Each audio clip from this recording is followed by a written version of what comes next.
Howdy, folks. Happy Wednesday. Happy hump day for a number of teams. For all but four tonight all but six, because I don't think San Jose and Nashville are playing tonight. It is, or in most of the teams, it's opening night. This is the traditional opening night. Last night was the ESPN opening night, and it was pretty entertaining. Couple games, we'll talk about that. We're going to preview the Atlantic Division. Eka's got some stuff on Patrick Kane, but we will start with the pre-show. Go ahead, Russ. So let's talk about the NFL in the sense of roughing the quarterback. Oh, this is now the latest area of what is wrong with this league. So the other day, I guess Atlanta was pretty close to winning their game. Defensive end gets in there. He sacks Brady, and he holds on to him. Like, he rolls him over lightly. Right. Puts him on the ground. Penalty. Roughing the passer. All of a sudden, roughing the passer. Tom Brady takes that opportunity, and he scores, and Tampa wins. And Brady had called out the NFL for bad play and not being very good a week ago, but yet has no problem taking a penalty that was a complete farce. And there were two or three of them that day. I mean, the one thing I'll defend Brady on is, what do you expect him to do? Tell the ref not to call it? Of course, he wants to. In the end, he wants to win. But yeah, he's a hypocrite because, I mean, the roughing the passer stuff is total utter bullshit, and the reason it is because it's a reaction to the injury to Tua. It's gotten worse since then. And again, fruit of the poisonous tree. Tua gets concussed. He's staggering around like a drunk who's drunk a bottle of Johnny Walker Blue.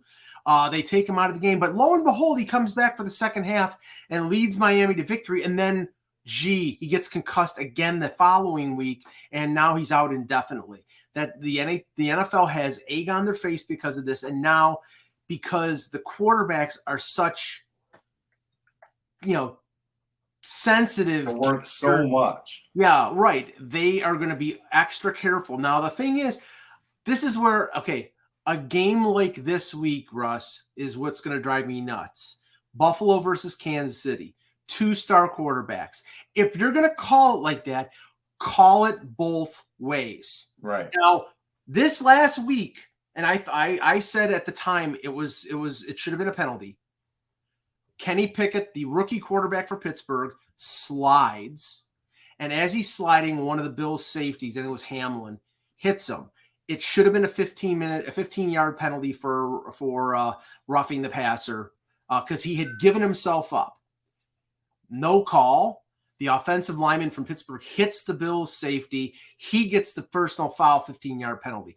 It led to things later in the game, and I thought the Bills, they were up 38-3. They should have just shut down everything, don't do anything. But this week, if Josh Allen or Patrick Mahomes gets touched, be equal on both sides. But Josh Allen runs the ball like a running back. Yeah. And Patrick Mahomes slides. But there's different rules about that. When they're running, they do treat him like a running back. But when they're behind the line of scrimmage, they treat him like a quarterback. They are good about that. Well, the thing is that, and this is the reason why I'm a little hesitant here. Allen sometimes slides and sometimes runs the ball. And when he does give himself up, if the other team hits him like Pickett got hit, then it should be called. But because he's a guy who's more of a running back type of quarterback than a sliding quarterback, there's room, there's room there for him possibly getting hit when he shouldn't be hit. I'm just saying, call it the same way. Don't have different rules for not for the catered Subway guy. You don't want these calls to cost games for teams, and they are. The Atlanta one was a perfect example. And I'm not even sure they did it because it was Brady either. I just think they did it because of what you said. Yeah, call it the same way all the way around. Call it for Josh Allen like you call it for State Farm Mahomes. That's all I say. One more thing. So yesterday, that night, the Sunday night game with the Raiders, Davante Adams He pushed a cameraman down when he was trying to get into the locker room, right? It was a microphone guy. Microphone guy. Yeah, he was holding the big thing. He gets pushed him down. And so immediately I cringe when I see that, right? Because I could see that the player had this sort of like get out of my way mentality because his team got embarrassed. Right. And he doesn't like what happened. Okay. But then yesterday he puts out a tweet and he's saying he's sorry and he hopes that the guy sees it. And I had to tweet about this because I was like, listen, he should have gone to his PR guy. His PR guy would have found out the name of that employee, got his phone number. Adams could have called him and he could have settled all that. But now today, no. He filed a lawsuit before Adams even submitted. Before he tweeted? Yes. Okay, right. So there's obviously an issue there too.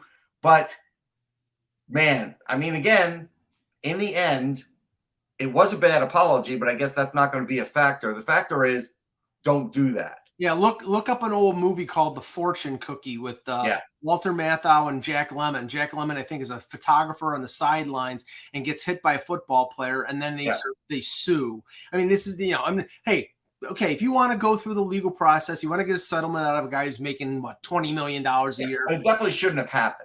Right. But and the guy was not like blocking his way with like a cameraman. He was trying to get across and he was in the guy's way and pushed him. And Davante Adams was pissed off because his team screwed up. I mean, It was Josh McDaniel that screwed up, not going for the 2-point conversion. It was two receivers running into each other on 4th and 1. It was just a calamity. So, but we'll just talk a little bit about baseball before we start the show. Okay. Watching the 4 divisional series, I didn't see a lot of Phillies Braves. Saw what was going on when we were doing the show yesterday. But Philadelphia was up 7-1 and held on by their fingernails for a 7-6 win. The one that really irked me was Seattle-Houston because Seattle was up 7-3. Up 7-5 in the 9th inning, and their manager, Scott Service, is a genius because their closer puts 2 guys on, and he pulls his closer for a starter, Robbie Ray, goes lefty-lefty against Yordan Alvarez, who's one of the best hitters in baseball. Yeah. And second pitch, he cranks it out of the park. And it's like, okay, if you don't have enough faith in your closer, then he shouldn't be your closer. I mean, It's 2 guys on. It's a pressure situation. The guy had over 20 saves. Keep him in the game. Don't bring in a starter who doesn't usually relieve on his throw day to go one-on-one. And he put a fastball. He grooved a fastball right down the middle, and Alvarez cranked it into right field. It was asinine, Russ. There's a few things on that. So the first thing is I've seen closers taken out, but that's like you have a 4-run lead. He's given up 3 or he's walking the bases. Right. And you're like, okay, he just doesn't have it. But that wasn't the case in this one. He should have just left Sewald in there. But what I also found out is I know a Robbie Ray super fan, I would call him, but he's also a great baseball fan, a Canadian guy. And I messaged him, and he here's what he told me about what they've done with Robbie Ray, because apparently they're making him a worse pitcher. He said Seattle had him move away from the pitches that Toronto drilled into him. And so he thinks that Seattle is like hurting his pitching career now because they're making him approach the game differently, and clearly putting him in this situation is not going to help that. Well, Pete Walker, who's the Blue Jays pitching coach, he was with the Blue Jays. Player, right? He was with the Blue Jays. He was a pitcher for the Mets. Oh, he's a pitcher for the Mets. Yeah, no, he's not a coach, pitcher. Yeah, he's still with the Blue Jays, and he was the one who turned Robbie Ray around because Robbie Ray, I think, he was with Arizona before that. And I think you're right. Yeah, so of course now. Every team, you're paying the guy $25 million a year. You can do with him what you want. You would think that you'd want to keep repeating what he did as a Cy Young winner. I think it was a dumb move. And now, Houston has got the emotional advantage, and Seattle is not a great team. But they're a good enough team that they should have been competitive, but they needed to win that game and they didn't. The other 2 games, the Dodgers beat the Padres. They jumped out 5-0 lead. And no surprise there. Now the Padres are in trouble because they're facing Kershaw. Yeah, and the Yankees for all the criticism, Garrett Cole pitched a ace type game. He wasn't unhittable. He gave up a home run. Apparently, he's given up home runs in 9 straight starts. But he struck out, I think, 8. He went almost 7 innings. It was a good, solid start. Got the Yankees off in a good direction. They got some home runs. And I'll tell you one thing. Their defense was fantastic, but I have to call out Josh Donaldson, Russ. He hits a long fly ball to right field. Yeah. Hits the top of the fence, bounces up. He's rounding first base like he thinks it's a home run. He doesn't see the umpire doing this, which is what they're supposed to do. And then he realizes, the ball bounced back into play, and he gets picked off. He doesn't go to second base for a double. He stands there and then goes back to first and gets nabbed at first base. I know. It's always like, listen, play through the whistle, run your hardest until you see that it's an out or whatever's happening. You never, ever, ever stop. Like, that's the biggest thing.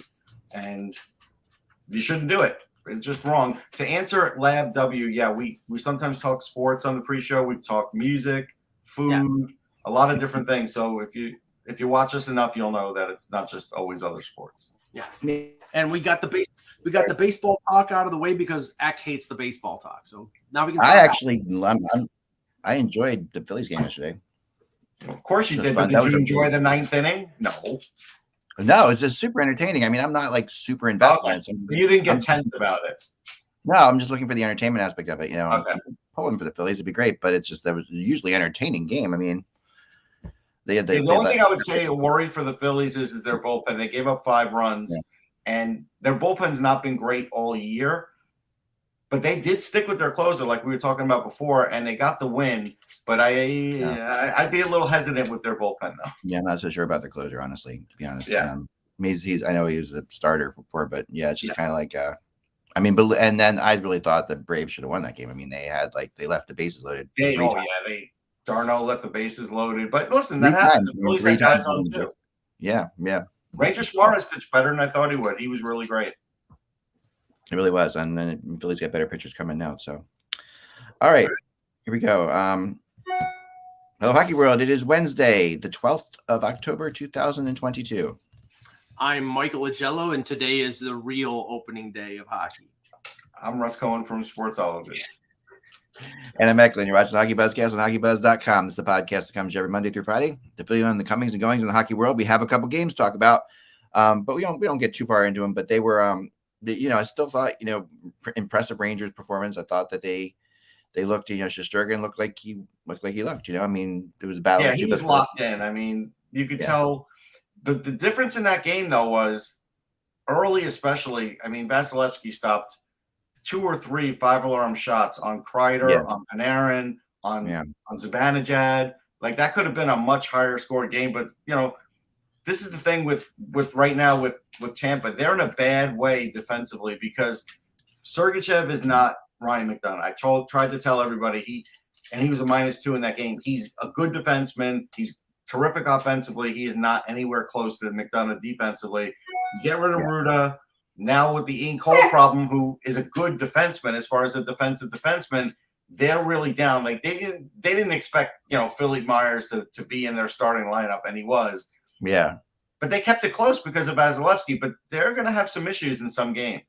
I think they were thinking of Philippe Myers as a 6'7", and right now he's in a position with Cole being in limbo that that he's going to have to play regularly until they get that situation rectified. The interesting thing yesterday was former Lightning defenseman Anton Strawman was on a PTO with the Bruins and he signed a 1-year deal. I almost get the feeling, Eck, that the Bruins hustled to sign Strawman before a team like Tampa said, "Hey, we'll offer you a deal," because they need a guy who's a shutdown D with all the more offensive-minded defensemen, and Boston, snagged them before. So yeah, I agree. I mean, there's been a motivation for that. I really thought Tampa would snag him with everything that was going on. I thought they would grab him for sure. It made sense, But I thought the Rangers were, they looked great. They were fast. They played fast. They were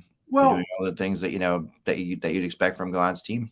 I would be let's just say I would be extremely suspicious if a team didn't show up for their home opener against the team that beat them to go to the Stanley Cup final. If they weren't on, I would worry. But they were on. They were hustling. They were hitting. I was listening to Elliot Friedman on Toronto radio, and I didn't know the number of hits, but the guy who apparently led the Rangers in hits was Alexis Lafreniere, and I'm like, wow, that's He's been playing very physical since like 3/4 mark of last year. I mean, he's a big guy. People don't realize like he's a strong guy. Like he's not like huge, like 6'4", but he's a very strong guy. Trains incredibly hard, like Crosby. But we should talk about the Hedman hit on Kravtsov because it was completely dirty. Not only does he drill him into the boards head first, but then he pushes his head into the down after that. And I don't even think they called a penalty on that play. I don't think they did.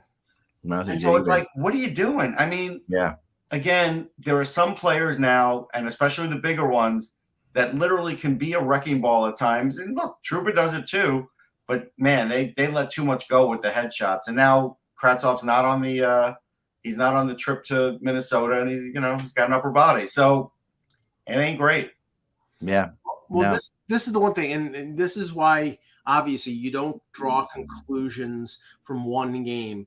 But there were some that observed that game last night and said, Braden Point wasn't particularly strong, and there were players that came back from lots of injuries last year for Tampa, Russ, that didn't look like they were up to speed. And it's a long season. So I think this is like extended preseason for them. Right. There's no question about it. I think the Rangers got hyped up being at home. I thought Point skated really well. I don't think he was an offensive threat, but I thought his skating was really good. Obviously, Stamkos looked great. He scored another. I mean, he's another guy you're going to look up at the end of his career with the amount of goals he's going to have and with the amount of games he's missed, goals per game, that number is going to be really good. Yeah, I just with a team like Tampa, and we'll talk about them in the preview. The thing that everybody's going to look at is, they've made so many long playoff runs over the last few years. Right. When does the wear and tear hit them? When does the mileage on Hedman, on Stamkos, on Kucherov, on Point? It has added up on them. They've all been operated on different years. Right. But the thing is, these guys are exceptional in rehabbing, exceptional in playing. So you're talking about a couple of all-timers that they get operated on, and every other year they're great. Yeah. That's what happens. I mean, they just keep going, Yeah. It's really true. I mean, they need Stamkos to win the one Stanley Cup, and he played in the last game. Kucherov, they didn't need him for most of the season last year. They didn't win the Stanley Cup, but they obviously were right there. So it's unbelievable with those guys. Yeah, no, they're still going. They're well conditioned. I don't think it wears on them as much as people make it out to be. No, I agree. Ross Colton played great. He's a guy that keeps getting better and better. A New Jersey kid who's a later pick. There was a lot of good things that Tampa did, but their defense is the one thing that's a little bit suspect. Yeah, and we know Brisebois and what he has done in the past. Now the thing is, they don't have many prospects left.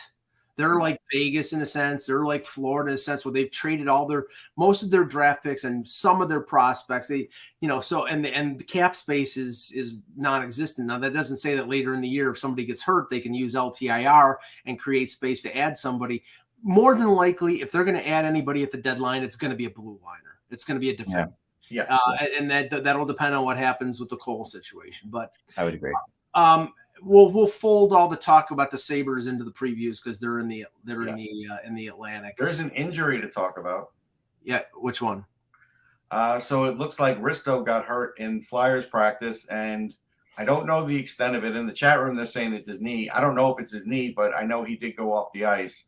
And so if Rasmus Ristolainen all of a sudden isn't there for the opener, it's getting worse and worse, man. Yeah, it's a rough one. It's a really rough one. It's going to be a tough one because New Jersey's they're going to be a tough team to play against too because they're going to be fired. They're fired up and they're seeing this is their year. They can possibly make a playoff run. So here's how you know it's bad. And this comes off Bill Meltzer's account. Tortorella had no update because he hadn't spoken with the trainer yet. That is the oldest trick in the book with John Tortorella. He will never speak to the trainer, so he never has to give an update on a player injury. He never does it. Flyers fans, Flyers media, get used to that. Culpability. Yeah. So some player moves before their openers here. Aaron Portzline's reporting that Elvis Merzlikins will not play in the opener versus Carolina due to illness.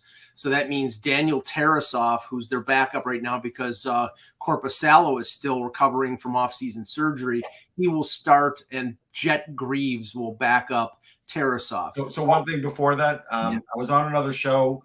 I saw Cam Atkinson went off the ice, never did line rushes, and I said, I don't think he's going to play opening night. John Tortorella just said Cam Atkinson's not playing opening night. So he's out too. Just letting you know, X, so you can keep score however you want. Tarasov is a good goalie. I've liked him, Mike. I've seen him international play. Had good stats last year with Cleveland. Yeah. Yes. So I don't think this is a big drop-off for them now. Again, first, opening night kind of thing. You don't know how that's going to go for him, but you know what? I don't think it's a terrible thing. Now, also, Kent Johnson was sent to the AHL. I don't know if that's, maybe just get him started. I think it's fine. I get it. They're a better team than they used to be. I think the old Jackets would have kept them in there. Physically is the one thing you'd have to worry about with Kent Johnson. Can he handle the physical rigors? Everything else is there. Right. Yeah. Also, Russ, the defenseman that we discussed, the former second overall pick from New Jersey, who we don't want to mispronounce his name because apparently there's a different pronunciation. Oh, yeah, there's a new pronunciation for it. Yes. I heard it, but I can't remember what it was. But he, and I'll just use the old pronunciation so everybody knows who we're talking about, Simon Nemec, has been sent to the AHL by the Devils. And he's quoted here saying, I'd rather be playing big minutes down in the AHL than be the seventh defenseman in New Jersey. Okay, so let's translate this. Right. Do I think he could have played at the NHL? Yeah, I think he could have. Do I think Lindy Ruff wanted him to play at the NHL level? No, I don't think he did. Right. Yeah.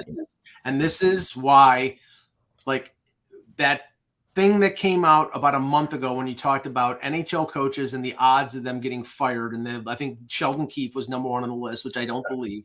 But the two long shots were Lindy in New Jersey. I think it was at 9-1 or 9-2, and DJ Smith in Ottawa at 20-1. If I was betting money, I would bet on those two. And not because I don't think DJ Smith is a good coach, but if Ottawa gets to a slow start, the pressure with all the players that they've added is on, and he's been there for a few years. I think his job would be on the line. And Lindy, I'm surprised they brought him back in the first place.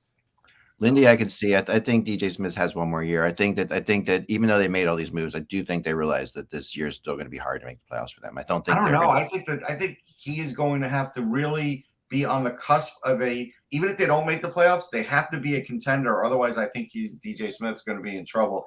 I mean, that's just me. Something else, the Devils. I saw Esmir brought up. He always talks Devils.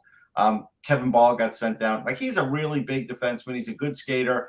I don't think he's quite there yet, though. Yeah, he was I think he was the guy that the main guy that they got in the Taylor Hall deal. Yeah, from Arizona. The other thing take longer. That's just the way it is. The other game last night, Vegas and LA act.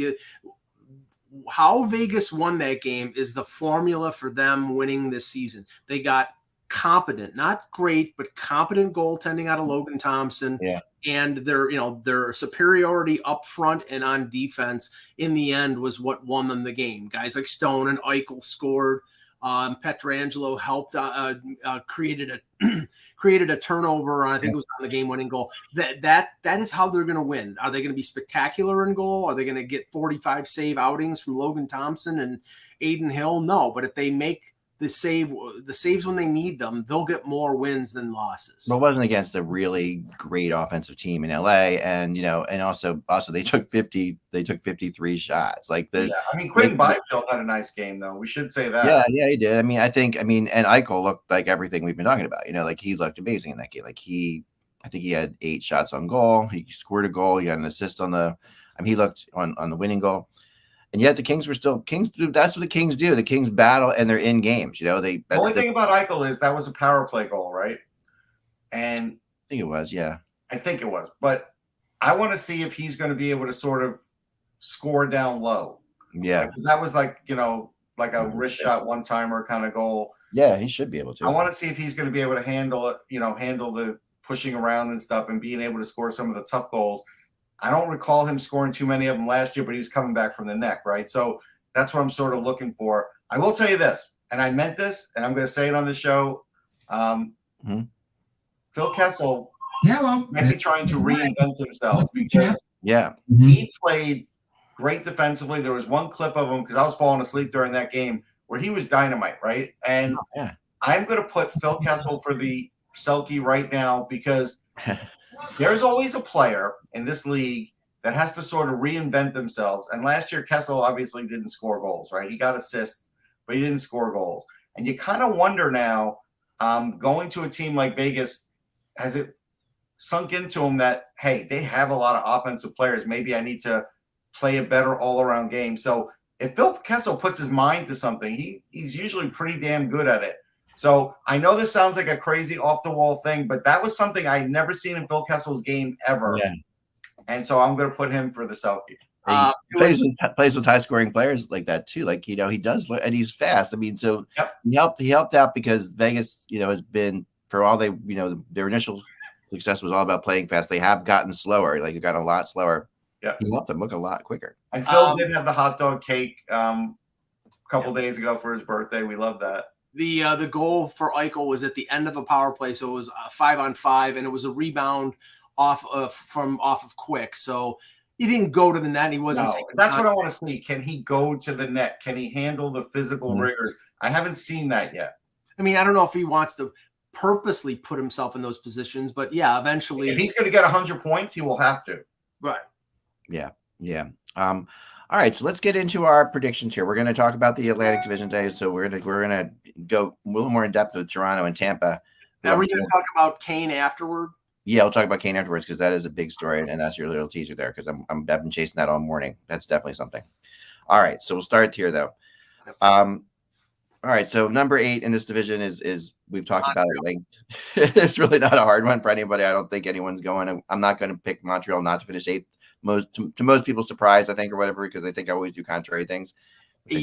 Which I don't. I just do things that I know are right. And I know Montreal is going to finish counterintuitive. No, not at all.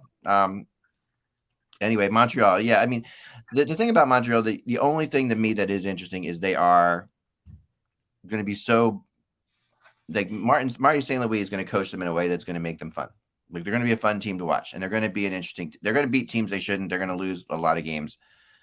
They could win tonight. They could beat Toronto tonight, and that's like a typical thing that happens when those two teams play each other. It doesn't seem to matter who's good or who's bad sometimes, honestly. But they're going to be fun. They're going to be high scoring. They're going to give up tons of goals. They're going to be a fun team to watch, but they don't have a lot going for them. So, the fun has already started, Russ, because they're healthy scratching Jonathan Drouin in the opener. I'm not shocked at that. No, I'm not. I mean, this is a year of transition. This is a year of experimentation. Slavkovsky's going to play. Jack Guy, the rookie free agent, made the team. He's going to play on defense. And many of us don't think Slavkovsky's ready, but many of us feel like they're just putting him in there because they're like, well, Marty will figure it out, and he's the first overall pick.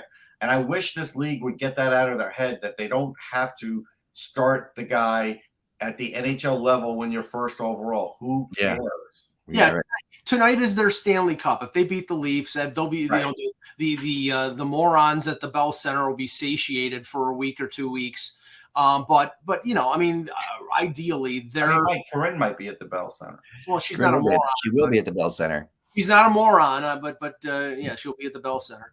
I'll just say this: it's like, progress for this team will be Slavkovsky playing well, learning his way this year, getting some production out of some of their young players, and being able to trade players with long-term contracts like potentially Josh Anderson. Maybe Drouin gets traded with a year left in his contract. Gallagher. Gallagher. Yeah, if they get rid of those guys, they clear them out, and they start to rebuild, then it's a successful year. But in terms of they're in the Connor Bedard sweepstakes, just like 4 or 5 other teams. And I think Habs fans are embracing that because they, Carey Price is no longer there. It sucks that what happened to him in terms of injury. And it's unfortunately he'll probably his rights will end up getting traded next year when somebody's looking for LTIR money. But it's a rebuild for them. Don't worry, they can sign Marc-Andre Fleury at the age of like 40. Yeah. I mean, I do think it'll be fun to watch what Cole Caulfield does in an entire year with Marty Sandberg. I mean, I think he could put up like 40 goals. That could be fun to watch. Possible. Yeah, he's going to get a lot of ice time. He's going to get a lot of ice time. I do pick them last 2. I'll be right back. Yeah. There you go. So number 7. This will be number 7 for me. Is the Buffalo Sabres. It's hard. I mean, it's a shame because Buffalo, Detroit, are they could finish any particular order. I think we kind of all agree that, but I think Detroit has got a little more. They're just a little bit further ahead. I think Buffalo's going to be better than they were last year. I think every team in this division is going to be better than they were last year, basically, except for maybe Montreal. Yeah. Buffalo made a couple moves today, and when Russ comes back, we'll ask him to comment on them. They extended Don Granato, which I think is a no-brainer because the positive effect that Don Granato has had on the Sabres organization clearly is apparent with guys like Tage Thompson and Rasmus Dahlin turning around. They also signed Matthias Samuelsson to a 7-year extension for $30 million, a little over 4 months AAV. He still had a year left, I believe, on his ELC, but they see enough in him and him being partnered with Rasmus Dahlin that they're investing in him long term. It's a little risky because he's not exactly an offensive juggernaut, but he's somebody. Russ, Samuelsson is somebody who can eat minutes, who's big, who's good on the penalty kill, who partners with Dahlin. He's not a typical top pairing guy, but if Dahlin's on the top pairing, then he will be on the top pairing as well. So I don't think that's a bad investment. It's not. They've clicked really well. He's smart. He's physical. He, like you said, he does a lot of things right. He was really well trained with the NTDP. He's really well trained with his dad, Kjell Samuelsson, who's with the Flyers. He's got a lot of training in this. He's been waiting to really sort of break out at the NHL level. When he was in the AHL, they were talking about how really good he was. But the problem was they didn't want to bring him up to the NHL because the Sabres were a disaster at that time. Yeah. But he was really good in Rochester. The other thing is, I think a couple of years into this, everybody's going to look at this contract like they look at the Scott Mayfield contract because he's a similar type guy, and it's going to be a similar type bargain. Well, Mayfield. Are you talking about Pelech? Maybe not Mayfield. No, Mayfield's contract. That's a bargain. Yeah, right. But he was only making $1.4 million. Right, but I'm telling you, with the cap going up the way it's going to go up in 3 years, $4 million for a defenseman is going to seem like $1 million. That's right. He's definitely going to be a top. He's definitely going to be a top 4 defenseman with Buffalo, no doubt. So I think it was a good investment. Yeah. But Russ, did you pick Buffalo 7? Because I did. Neck did. Oh, I'm going to put the Red Wings there. Okay. Well, hold off on the Red Wings, and we'll just finish off the Sabres. That's fine. I think that the reason that they're going to be in 7th is because of the goaltending. Of the 3 teams that were on the outside looking in last year, Ottawa, Detroit, and Buffalo, I think Buffalo has the worst of the 3 goaltending. And that's, Talbot being out hurts Ottawa. But, a 41-year-old Craig Anderson and Eric Comrie, who's never been a full-time starter in the league, is a dice roll. You're hoping that Comrie can handle the bigger workload. You hope that they can buy a year until Luukkonen is ready or until they sign Devin Levi. But right now their goaltending is, I think, what limits them. Everything else, the forwards are pretty decent. They've got good leadership with veteran guys like Opozo and Skinner. The defense is coming along. It's the goaltending. I think the goaltending will prevent them from being – they'll probably be a team in the low to mid-80s point-wise, but an improvement from last year. Mm-hmm. Mm-hmm. Okay, so let's – Go ahead, Russ. Yeah, I was going to say, for me with the Red Wings, the goaltending may be better than the Sabres. I don't think the scoring is. I think the Sabres will have more scoring available to them. And honestly, I think the Sabres defense is better than the Red Wings by a hair. I do. I get what you're saying about the goaltending. I think when you're talking about these two teams, I still think you're talking about teams that aren't quite there yet. So that's why I have them edging them out.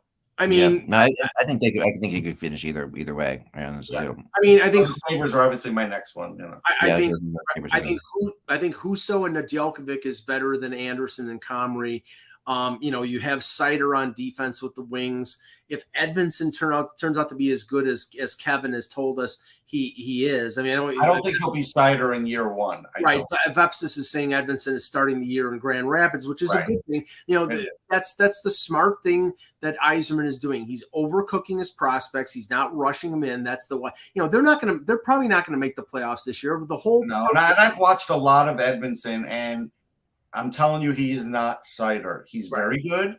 He's physical as well. He's a really good skater. He's got offense in his game, but it's not like Seider. It's not like baked in great offense like Seider has. So it's a different kind of guy. The whole purpose of all the signings that Detroit made was not to be pushed around anymore. They were pushed around last year.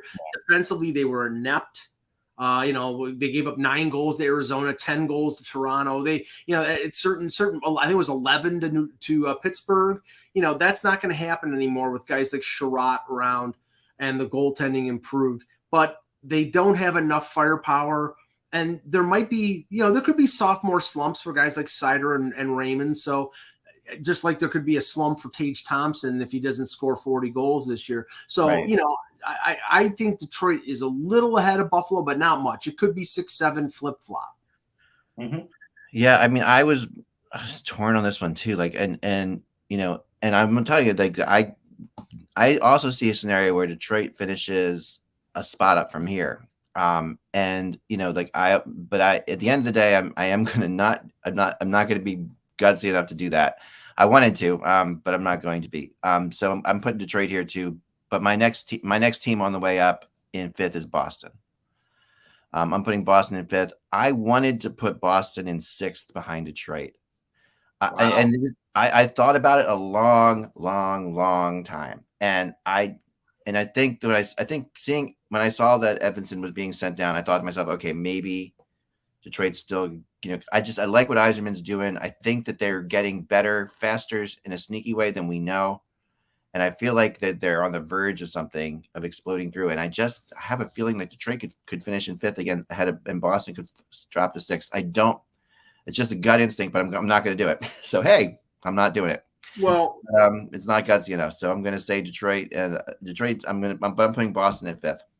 Okay. We'll talk Boston here. I have Boston in 4th. Because I have to see Boston fail before I believe they fail. Everybody's a year older. Bergeron is coming back after toying with retirement. He's still Bergeron. He's still fantastic. There's a lot of things sight unseen. Do we know what Krejci is? Is Krejci the same Krejci that played 2 years ago, or after playing in the Czech league, is he just is he like Thomas Plekanec's coming back? It's like, we don't know until we see it. The interesting thing here is Marchand is out. McAvoy is out. They sent Nick Foligno, Mike Riley, and Chris Wagner through waivers. None of them got cleared. Guys like Trent Frederick and Studnicka made the roster, Russ.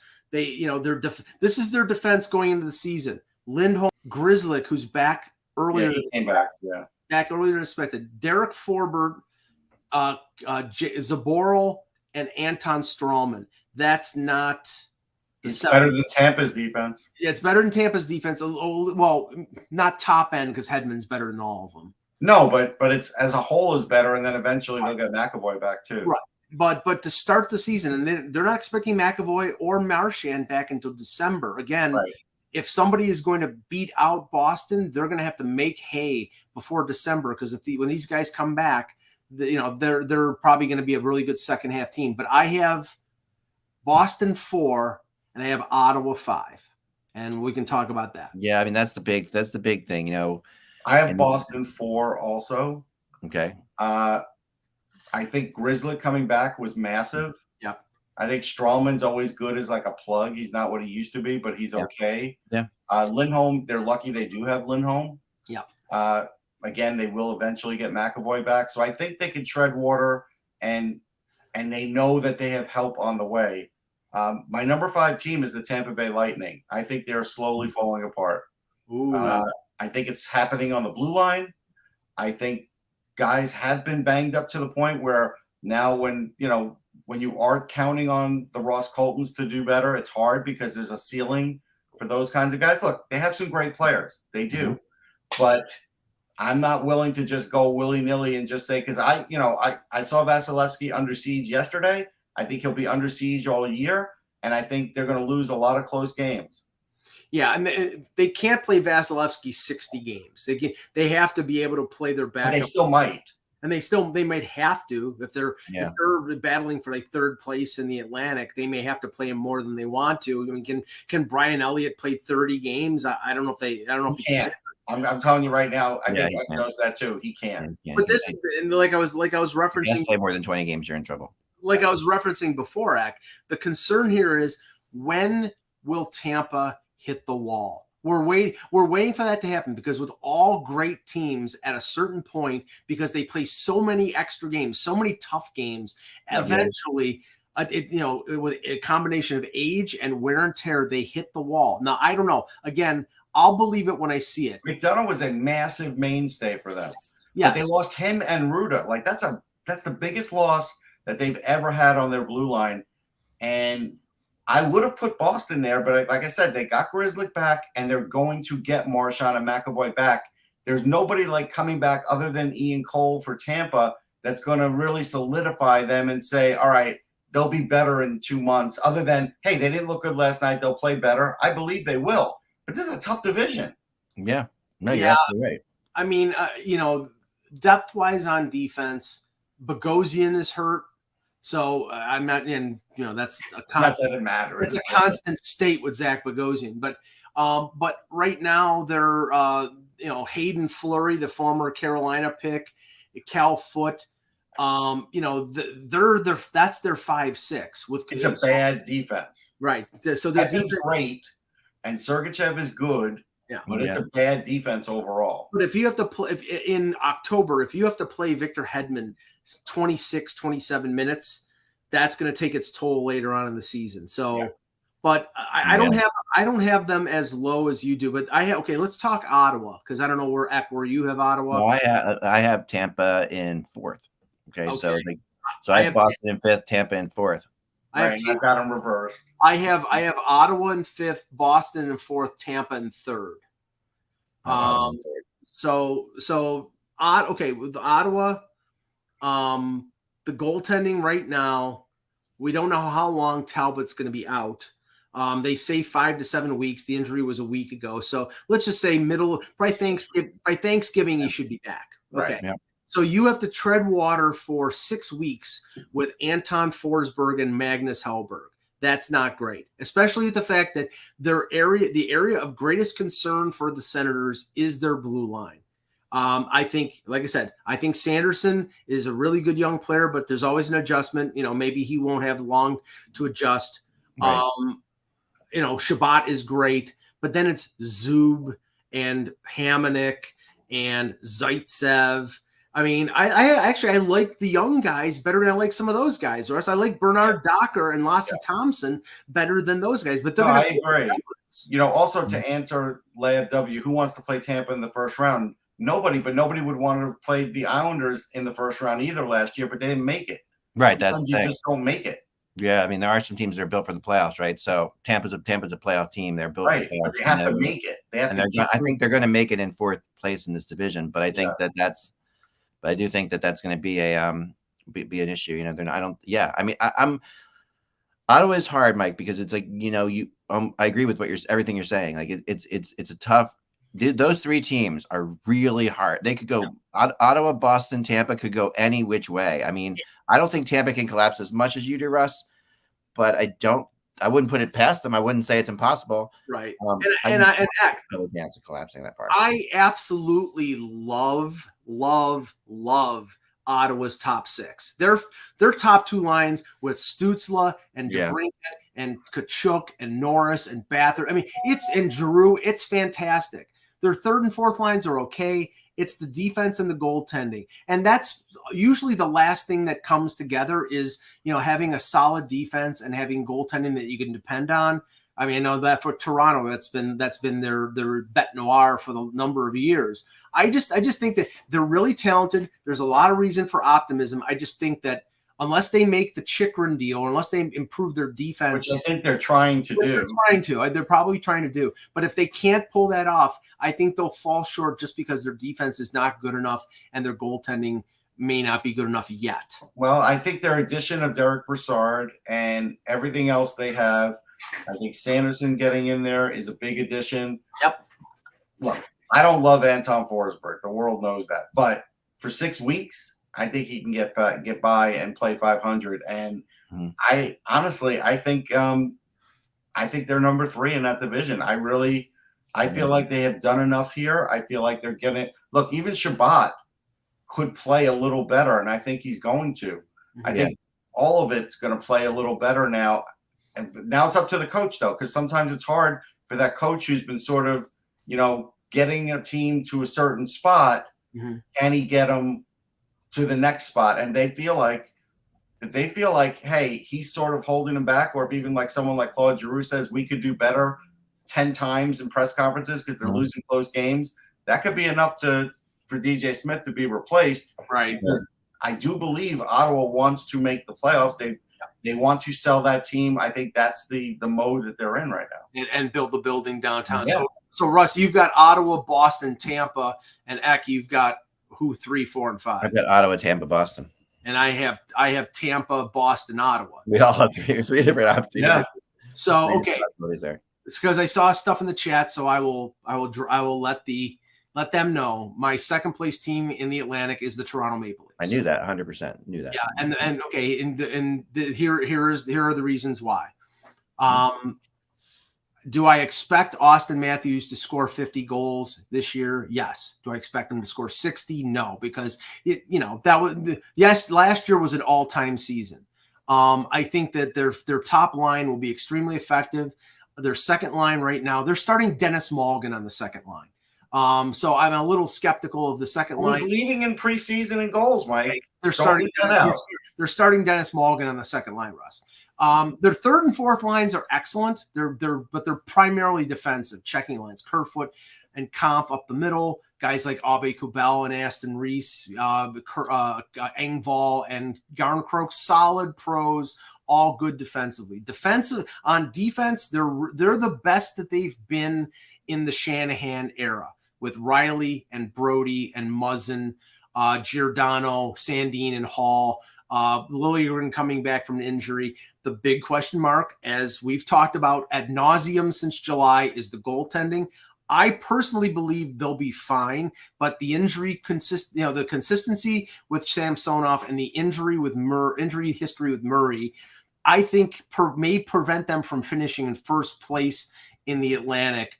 But I think second place is acceptable for them. It's a whole question of whether they can beat who they would face in the playoffs. Now, I'm dropping the ball here or I'm letting the cat out of the bag here in terms of who my first place team is, but I'll let you guys talk about the Leafs. So the Leafs, I still have 2 as well because I just don't love their goaltending. I still feel like they're going to be at the point where they're scoring a lot, and Murray will be good until he's hurt, and Samsonov will be up and down. And I still feel like they're going to be looking for a goalie at the deadline. And I don't think they'll be out of the playoff hunt, but I think they could be a little less than what they were last year because of it. I just think I think if Murray is good for a month and then all of a sudden the injuries start to kick in, I think that will wreak a little havoc because Samsonov is not a good backup.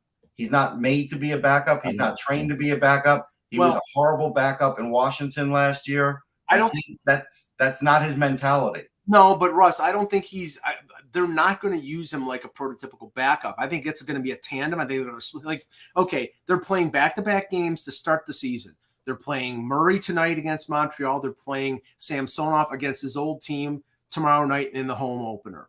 Obviously, back to back, you're going to split the goaltending. But I believe that, with, like, for example, they'll play Murray against Ottawa on Saturday, his old team, and then they'll play Samsonov against Arizona on Monday. I think they're going to rotate them. Now, if somebody gets hot, you're going to go with the guy who's hot, but they're not going to overwork them because they know Murray has and you can't overwork Murray. You cannot play him 60 games. He's going to be at most a 45 to 50 game starter. And the whole reason Samsonov went to Toronto is because he knew he would get an opportunity either if Murray gets hurt or if Murray doesn't get hurt. He's going to get games. They're going to load manage the shit out of their goaltending, and they're going to split the work. In the playoffs, they'll probably go with Murray if Murray is healthy. But in the regular season, they're going to split the work. The other thing about Samsonov, and I've watched him intently these last couple of years, especially when he's come through Philly and then watched other games, he still never looked, after the ATV accident, he's never looked like the goalie I thought he was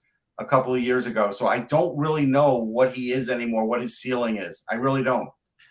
It's funny with Samsonov, I really felt like if the Capitals had played a little bit better offensively against the Panthers last year in the playoffs, they would have won that series because the Panthers were there to be beaten. They were 90 seconds away from taking a 3-1 lead. Right. And it wasn't Samsonov's fault that they lost that. And I felt like that Samsonov was on the verge of becoming what he was supposed to be. Like, if he wins that series, the changes, like the confidence changes everything. We'll probably never get rid of him. We probably never get rid of him. He's still there.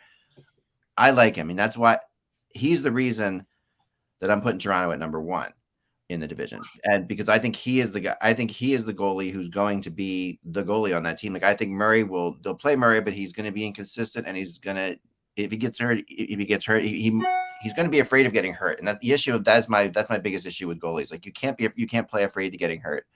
And so he's got to play full out. And if he plays full out and gets hurt, then it's a problem. If he doesn't play full out, he's not going to be very good. So I think at the end of the day, Samsonov is going to garner a little bit of confidence from last year. He did start to say something. You could see some things like he was, I remember seeing him interviewed after one of the games and him saying like the Capitals fans chanting his name meant so much to him that he's had such a hard time of things and stuff like that. I think he's going to get that confidence in Toronto. And I think it's going to be great. I think they got so incredibly lucky, like I said before, because we know what they think about the Campbell thing. We're not going to talk about it, but I think they got so lucky to get Samsonov, because if Murray was their only plan, and which he was, and they were going to just get your everyday backup, they were in trouble, and they weren't going to finish first in this division. There was good that along with Murray, they were going to address the backup situation. They were going to have somebody if it wasn't. Yeah, they were going to get a backup though, but they got a starter. Samsonov's a starter, and that's right. But okay, Samsonov fell into their lap because Washington didn't qualify him. They didn't want to pay him $3 million. They wanted money to pay Kemper. I think it was a mistake. I think Russ is right. He hasn't played up to the expectations after the ATV injury, but I've seen him in training camp. I've seen him in games. He is highly motivated, and obviously he's an RFA after this year. And if he plays really well, he can go to Toronto, or he can go into the open market and basically write his own ticket. So I think that motivation is there for right. But I think McClellan was really frustrated with Samsonov. Like we know that. But in the playoffs, Samsonov has you can tell he's a good goalie at heart. Like he is a good goalie at heart. But again, it wasn't enough for him to keep him. And $3 million is not a lot to pay a goalie. The other thing, Eck, is did you know in your heart picking the Leafs would annoy Mike? Oh, I expect. Hold on, let him answer it. It always does, but no, I mean, I knew it would, but I'm still going with it. It's the prototypical Eck troll move. No, it's not. He's honest. He said he knew it would, and that's fair. I knew it would, but I have to do it because like I said last year, I thought they were one of the best teams in the NHL at the end of the season, and they just lost to a team that was better than them. I mean, and I think they weren't even the best team in their own division, but they're one of the best players in the league. Best team. No, they were better than Florida in the playoffs. I don't know what you're going to do when they actually have success, Mike. I just don't know what you're going to do. Sit there and say That Florida won a playoff round, and they're better than, but they're not better than. Russ, I'll be appreciative of that, but until they win a round, I'm sorry, they're not a good enough team to advance in the playoffs. Sometimes it's who you play, right? But they played Montreal. Montreal was the worst team in the playoffs. Not that year. They were not the worst team. They were the worst team in the playoffs. We're not talking about that year. That year they had something going for them. They definitely screwed up, but then again, they played enough times on this show. But I see it. Okay, played Montreal, and Montreal, like I said, Montreal, Toronto. It doesn't matter. I see it. That's a series. It's like, I don't know. There's not really a pick series no matter what the circumstances. The Flyers and Penguins don't matter too sometimes. Like the Flyers should beat the Penguins when they're bad, but it's just like the reality is like it doesn't matter. I see enough good things in the Leafs that second place I think is a reasonable pick for them, but. Florida. I said this to Russ when we were talking this morning. If you look at the teams in the East, there are no teams where everything is great. There's no chink in the armor. With a team like Carolina, you worry about the goaltending with Anderson. Pretty good in the Rangers. I think the Rangers are in a pretty good spot. Well, no, I mean, even with the Rangers, I think they had defensive issues and they have issues on the wing. They do. Sure, right. With Toronto, I think that the question mark of the goaltending in Florida, I think it's their blue line, and but the addition of Tkachuk, with Barkov there. The goaltending, if Knight takes over as the number one for Bobrovsky, the depth of the organization with Bennett and Reinhart and Verhaeghe, they're really strong up front. Ekblad is back. Now, I'm a little skeptical of the defensive depth, because I'm not a big Gustav Forsling guy, and we all know Radko Gudas is limited in terms of, he's a great 5'6", but if he's playing in the top four, it's not a good thing. I just think, I think Florida, after winning the President's Trophy last year, they want to prove something to have success this year and then go further in the playoffs. And I think Tkachuk is going to be a monster with them signing that new deal. So that's why I have them in first place. I mean, I'm looking at Daily Faceoff, and for some reason they've got Mark Stahl listed as the number 3. And I'm thinking, is this like 2010? Like, how can Mark Stahl be the number 3? No. And they have Josh Mahora on the bottom pairing. Now, that is possible. Yeah, Josh Mahora is a pretty good defenseman, and I think that was a good get for them. Right now they have 6 active according to Cap Friendly: Ekblad, Montour, Forsling, Gudas, Mahora, and Stahl. So right now, and Eric Stahl still on a tryout. They haven't made a decision. Yeah, I think Gudas and Mahora were probably not Gudas. I forget who you said, but Mahora will be on the third pairing with. I think they might keep Eric Stahl around. I think they might keep Eric Stahl around. They had. I think that the Zito likes having a guy like that around. Like Joe Thornton was there last year, and I think having an elder statesman sort of around in the locker room, I think it's something that he really does like. Eric Stahl, yeah. Eric Stahl. I mean, keeping Eric Stahl around, kind of the same sort of thing you get with Joe Thornton. I think okay. I mean, I'm not against that. I look at the lineup. I do think, again, this is another guy, if healthy, Colin White could really be good for them, especially with Lundell. Yeah. That could be really good. I really like Colin White a lot. Patrick Hornquist, any given year, could always surprise you and score, 15 goals. But that's one thing that there is an unknown or uncertain quality about that Panthers team where they have, we know Tkachuk can be a professional shit disturber of the highest order, but it's not Bennett has that in him. Hornquist, we know, is a pain in the ass to play against. Nick Cousins in the past has been that way. Lomberg is that way. So you've got guys who are gritty along with the Barkovs and the Lundells and the Reinharts. So they have 3 solid defensemen and a very solid offense. I still think their penalty kill will still be pretty good. Their goaltending will be very good. I think their goaltending is just the difference that I had them ahead of the Leafs, honestly. I think they're a defenseman away from being a rock solid Stanley Cup contender. Yeah. And the question is, how do they do that? Because they've traded their first round picks until I'm on Social Security, And Yeah, and they don't have a defenseman like that in their system. They don't. right, they would probably have to trade Denisenko or somebody, some prospect like Even that. now, Denisenko at this point, I don't know if he's not going to score a lot of goals. His value is just going to drop. Well, yeah, I mean that's why this year might be the year to trade him. I mean, last year he had 22. he had he's got 18 to do something this year. He had 18 points in 30 games last year with Charlotte. So Yeah, you know he's got to do a little more. Right, but they're a good team, and I think they'll be the first place team in the division. Yeah, I think that they don't have the I don't think they have the depth in scoring and offense that Toronto has, and I don't think that. I think the defense It's a different way. Like I think, you know what it is?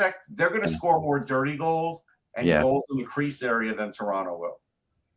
Possibly, yeah. I mean, they lost some of their key. I mean, they lost two key guys, in my opinion, and I think up front, Sure, but like Hornquist, that's how he gets his goals. I mean, he's fading though. He's definitely he could. I mean, he's there. He scores big goals still, but he's not like, I mean, they really, like I said, Vetrano is a loss for them. Is a big loss for them, and and I think that's going to hurt him. I think it's going to affect him this year, and I think Tkachuk will be great. I know he's going to be great, but they could finish. I mean, it's going to be tight between Toronto and Florida. I don't see it being that far apart. No, it won't be very far apart. Toronto can end up having to play Tampa in the first round again if it goes the way I go. So of course, I don't think that will happen this year. Before we talk Patrick Kane, just a little news here. On the waiver wire, Jonas Johansson was reclaimed by Colorado after he was claimed by Arizona, and the reason that's interesting is because Colorado reclaimed him, they can send him to the minors without having to. Why did they drop him again?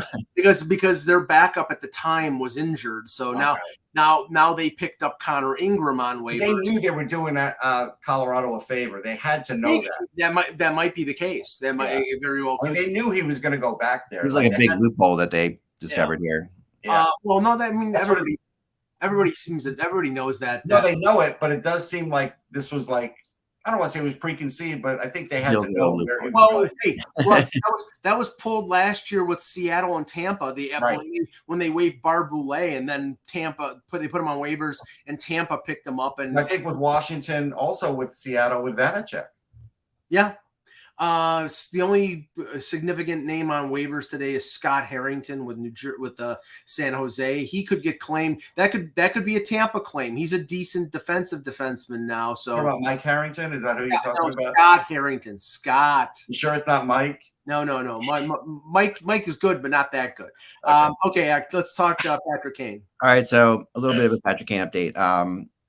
Pierre LeBrun came out and said what I've been saying for a while, and that is that I don't mean that sounds obnoxious the way I said it. He said it slightly differently, and I said it. So how about that?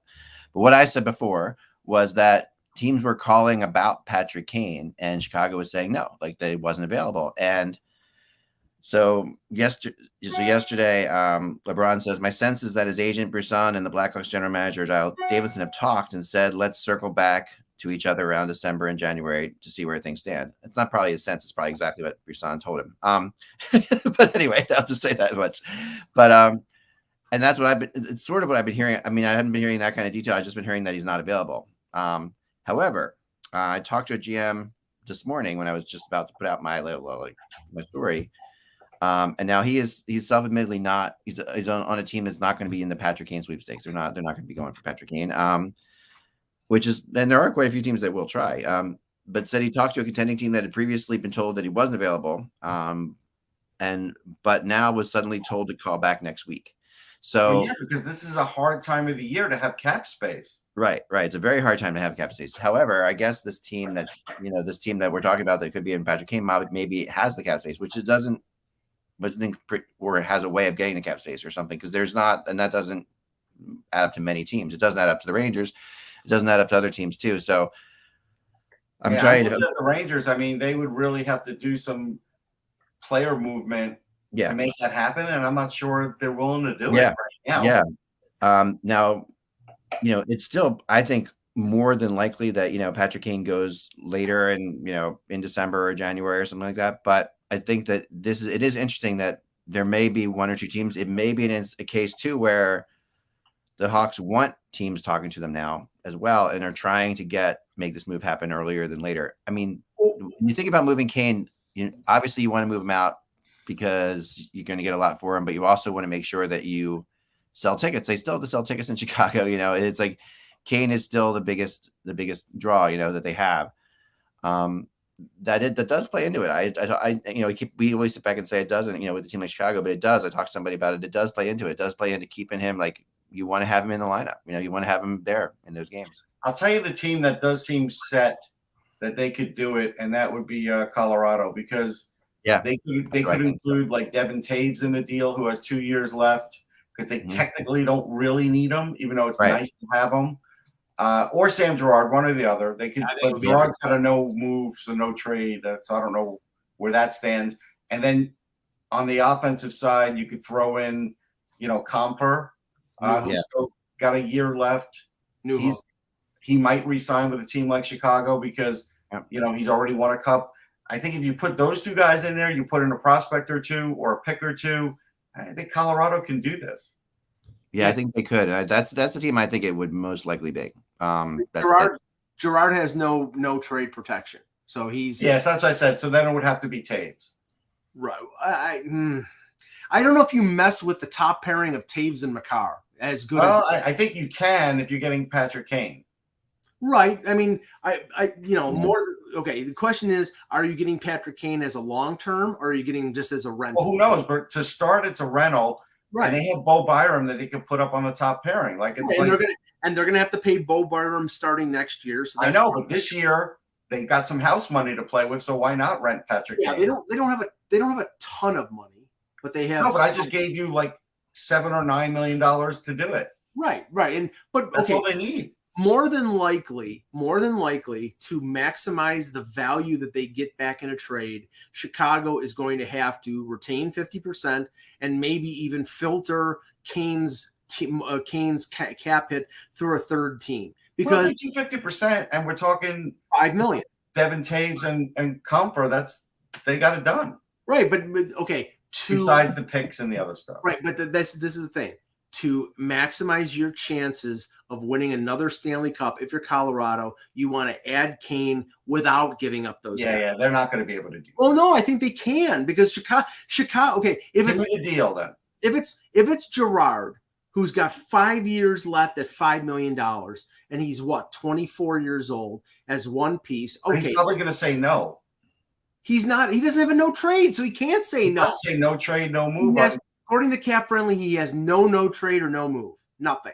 Why does it have NTC MMC next to him? That's Eric Johnson, not. Oh, that was Eric Johnson, not him. My eyes moved. Okay. So no, Girard is somebody, and then you're talking, Alex Newhook, or you're talking, Martin Kaut, or or Jean-Luc Foudy. You're probably talking two prospects plus Girard and a first round. I still would trade Taves over Girard, because Girard is a proven playoff scoring defenseman. Well, I think if they trade Girard, they extend Taves, and if they trade Taves, they have Girard locked up. So one way or the other.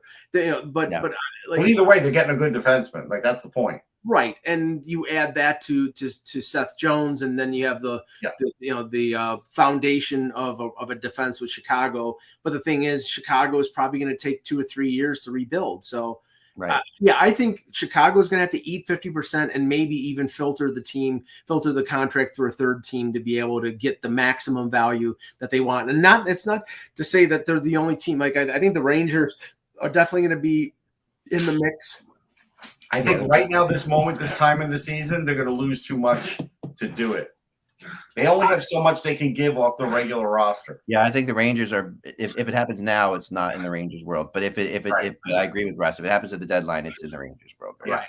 And I would put the Rangers as a favorite if it gets to the deadline. But if it doesn't get to the deadline, we'll see. And I think other teams would be in there too. The thing here is Patrick Kane controls the agenda. He's got the no move clause. He can go where he wants to go. If he works with Kyle Davidson in Chicago, then maybe Chicago can get the maximum value. If he says, I want to go to Colorado and F you, then they're stuck. I mean, other teams are going to call. Columbus will call. Toronto has already called last year, supposedly. Right. But what is going to happen? I think, right, since Kane is at the end of his contract, right, and he's gonna go where he can win. That's what he's going to. Right. He's got to be. Columbus isn't going to be an issue right now. And the three teams that we've mentioned all can. Colorado won the cup. I mean, LA will call whether he wants to go. I mean, I think Florida will be part of it. Florida doesn't have the assets. Unless they trade Spencer Knight. Right. Well, you don't know. They'll be part of it. They're picking 2050. I just don't think they can do it. We'll see. But no, they'll be part of it. I think we have a better chance of a meteor hitting Earth. I know the Rangers. The Rangers will be. Florida will be. Colorado will be. Those are three teams that I think St. Louis could be. St. Louis could be, but at the start of the season here, I think it gets tricky for them too because they're already short on defense. I think Toronto could be, but their cap situation. The cap situation is not flexible enough for them to be able to pull the deal off. They have the prospects, but they don't have the cap flexibility, so that's likely a long shot. Just one thing before we end. Something that I'd mentioned on previous shows, something I mentioned on Off the Post and other incarnations that when I talk about the Leafs. During the summer, I said one of the things that the Leafs should do is explore extending Michael Bunting. And Pierre LeBrun came out and said that there is chatter. There hasn't been official talks yet, but there's a willingness on the part of Bunting and of the Leafs to sign him to an 8-year extension. And this is going along the lines of, like, say, Nick Paul, what he signed in Tampa, where normally they would want to sign him to a 5 or 6 year deal, but to sign the 8-year deal to stretch out the AAV. Now this is a guy who scored 63 points, was a finalist for the Calder. He's 27 years old. He's from the Toronto area. Today he just said, I'd love to stay in Toronto. Of course he would. But the thing is, the cap hit's going to have to be something that's manageable. Right. So yesterday, Eck and I brought this up, and you were like, and we were like, he's probably going to get $5 million. You're like, oh, he's getting $5 million. No, Russ. The whole point of the 8 years. What do you think the salary would be on this? 4.25? Like, what are we talking about? I'd say between 3.75 and 4.25. There's no way he's getting under 4 when he had 63 points. He played with Matthews and Marner, and it's 1 year. But he's going to continue to play with them. Like, if I'm his agent, I'm like, Russ, you might take him off that line, Russ, so he doesn't get that number. It might be an idea to take him away from that line so he doesn't get that number. It's too late. I'm joking. I know, that's a Mike theory. I know. The whole point of the 8-year extension is to keep the AAV manageable. Right. So if 5 years over 8 years is pretty manageable, actually. $5 million a year. $5 million a year for 8 years is pretty manageable. No. This is the deal right here. 8 years, $32 million, $4 million AAV. Well, I said 4, but you're like 3.75. I'm like, there's no way 3.7. Did you? Okay. So you said 3.75 to 4.25, but I said there's no way it's going to be 3.75. So you might as well throw that out. In the range, Ross. It's in the range. It's going to be either 4 or 5, somewhere in that. 4 to 5, 4 to 5 in that area, I'd say. I like this. Goodwill Bunting. Yes, it's and yeah, I mean, with the salary cap going up, an 8-year deal, $5 million. And then when Austin Matthews signs somewhere else, his numbers go down. If it's $5 million, Zach, he'll be playing for another team. So there you go. Or Austin Matthews will be playing for another team. So basically, Mike, if he has 60 points again this year, he's gone. Right? Is that what you're saying? Well, that's why. That's why you sign him. That's why you sign him. You don't want him to do well, Eck, until you have him signed. No. That's why you sign him to a deal before the end. You try to, for sure. Yes. Yeah, and he says he's started. He says he's open to that, but he's going to let his agents handle it, so he doesn't have to handle the questions. But I'm telling you, that's good. I think, if Pierre LeBrun is talking about it, we know how good. No, it's true. It's definitely happening. It's something and it would make sense that it's happening. I mean, why wouldn't they be talking to him now? I'm sure the Leafs had a high-level meeting and said, we can't let him score 60 points this year. Mike's right. We got to put him on the fourth line. So. And then we'll sign him, and then we'll put him on the first line. Right? Is your name Richard? Is it Richard Cohen? I mean, but this is your game plan, Mike. This is how you were with other players we're not going to name. No, Russ, you misinterpret what I said. I said, of course, Ilya Mikheyev scored 21 goals when he was on his walk year, but when they needed him in his first 2 years, he scored 15 goals in like 140 games. That's what I said. Well, so then you just think that it was just because he was a contract year, or do you think he maybe Yes, of course it maybe was. he improved? Of course it was. Maybe he got better. I mean, maybe he developed a little bit. No, of course, he put them in a tenuous position of being able to demand the most money at the worst possible time. He did that on purpose. That was his game plan, and it worked. Of course, it was. He said, "I'm going to suck the first 2 years, and then." The only problem with that game plan is you actually have to score that many goals in the contract year. The bigger problem is if you've been good the first 2 years and the third year, you would get even a bigger contract. So why wouldn't you be good all 3 years? And they would have traded him and gotten something for him. They don't trade players who are doing that well usually. Anyway, I mean, my hope is that Michael Bunting gets a hat trick in his first game. Yeah, I'm pulling for every point he gets right now because 5-point game. Let's see a 5-point game. God forbid they win the Stanley Cup with him or something. But I think that maybe we'll see what happens. If he wins the Stanley Cup, you definitely have to move him. All right. if he's like the most valuable player in the playoffs, he's gone. Oh yeah, I want him to do well. Out of here. Remember, without the buzz, it's just hockey. We will talk to you all tomorrow.